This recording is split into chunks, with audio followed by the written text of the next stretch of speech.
কড়া নিরাপত্তা বেষ্টনীর মধ্যেই ব্রিগেড জুড়ে আজ সাজো সাজো রব, রঙিন ছবি, উৎসবের আমেজ।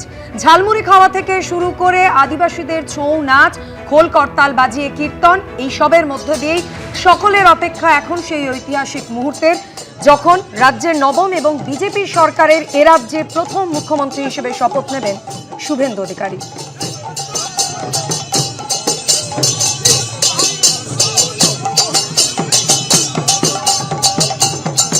মঞ্চের ছবিও আপনারা দেখতে পাচ্ছেন। একে একে হেভিওয়েট নেতা, মন্ত্রী তারা আসতে শুরু করেছেন ব্রিগেড প্যারেড গ্রাউন্ডে।